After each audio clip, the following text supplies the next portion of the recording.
Alors pourquoi cette deuxième édition du Vélo Village? L'idée c'est qu'on souhaite à Vienne-Condrieu Agglomération donner au vélo toute la place qu'il mérite. Et donc une fois par an de mettre un coup de projecteur sur ce mode de déplacement pour le grand public. Et bien c'est une plutôt bonne idée et c'est important de lui rendre cette place au vélo, de lui rendre de la visibilité, de la promotion. Ce qui est drôle, c'est que le vélo, c'est un mode de déplacement ancestral qui a toujours existé, qui est d'une simplicité extrême, deux roues avec une chaîne qui entraîne les roues. Et c'est pourtant encore un mode de déplacement d'avenir aujourd'hui en 2019, donc c'est assez drôle. C'est immuable et je pense que c'est la simplicité de l'objet aussi qui rend ce mode de déplacement à la fois dans le passé et à la fois un mode de déplacement d'avenir. Si on fait aussi ce vélo village, c'est qu'il y a un contexte national qui n'a jamais été aussi favorable. Vous l'aurez remarqué, on parle du vélo de plus en plus. D'autres modes de déplacement alternatifs aussi, mais principalement du vélo. Ça se développe dans les villes, ça se développe partout. Et le gouvernement a voté un plan vélo il y a 6 mois, un plan vélo national. Donc on s'inscrit aussi dans cette dynamique et on ne peut pas ne pas faire ce vélo village chaque année vu le contexte favorable qui est associé. Alors les enjeux pour développer le vélo sur notre territoire à nous, Vienne-Condrieu Agglomération, ils sont nombreux.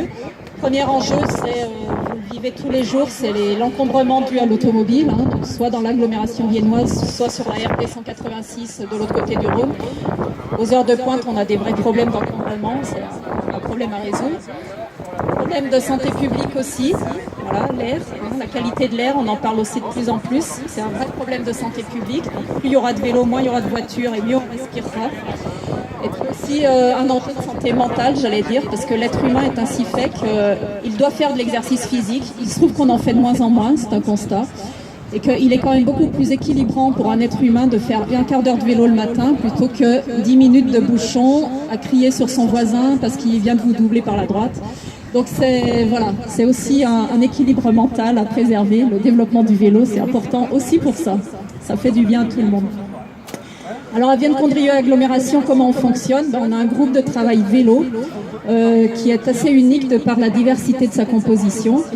Il y a des élus des communes, mais il y a aussi des institutions, il y a des associations, et puis il y a aussi des simples, entre guillemets, c'est pas péjoratif, simples usagers. Et cette diversité de représentation nous permet d'aborder, du coup, de réfléchir à des points à la fois très stratégiques sur les années à venir et à la fois très concrets sur la mise en place d'arceaux à vélo ou sur régler des problèmes de racines sur la Via Rona. Donc c'est tout à fait intéressant. Et ce groupe de travail vélo permet de faire des propositions à la commission transport à Vienne-Condrieu Agglomération qui s'occupe de tous les transports et qui est absolument indispensable puisque ça permet de parler multimodalité, puisque le vélo ne va pas être la seule solution à tous les problèmes. Et il va falloir travailler sur l'articulation entre les différents modes de déplacement, un peu de voiture peut-être, mais aussi du train, du vélo, de la trottinette et je ne sais quoi encore. On a un territoire un peu contraint.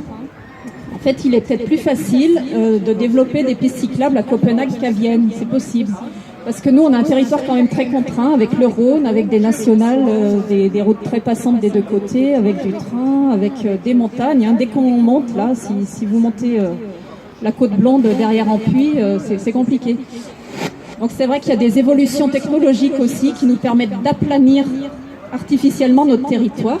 Donc le vélo à assistance électrique est quand même une belle avancée pour ça, en termes d'accessibilité physique, j'allais dire, des contraintes.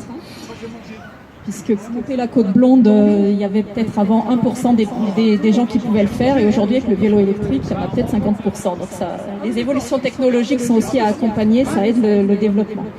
Aujourd'hui, on a 2 axes extrêmement structurants au niveau du vélo en termes de pistes cyclables. C'est la Via Rona sur la rive droite et la voie verte sur la rive gauche, qui est, j'en profite pour le dire, bientôt terminée. Au début de l'été, on devrait en voir la fin. Et donc diminuer aussi les nuisances qu'il y a eu forcément de difficultés de circulation. Et nous, en tant qu'élus, on a aussi le devoir de développer les infrastructures pour développer la pratique. Ça va dans les deux sens. Il y a eu des précurseurs qui ont fait beaucoup de vélos et qui ont poussé les élus à dire ça va pas, il faut qu'on soit plus sécurisé, il faut qu'il y en ait plus, etc. Mais ça marche dans l'autre sens aussi. Nous, les élus, notre devoir, c'est aussi de développer les infrastructures. Comme la voie verte à Vienne, j'en suis absolument persuadée, une fois qu'elle sera ouverte, elle va être utilisée. Même s'il n'y avait pas forcément... Voilà, il ne faut pas forcément attendre beaucoup de demandes pour créer et devancer un petit peu les besoins. Il faut mettre à disposition des infrastructures pratiques pour les gens pour qu'ils les utilisent et que ça se développe. Voilà, donc aujourd'hui on a cette colonne vertébrale nord-sud des deux côtés du Rhône et l'idée aussi, on en a bien conscience, c'est de développer des transversales, notamment à l'est de l'agglomération viennoise pour permettre de rallier Vienne à vélo en toute sécurité, que ce soit pratique et si possible agréable.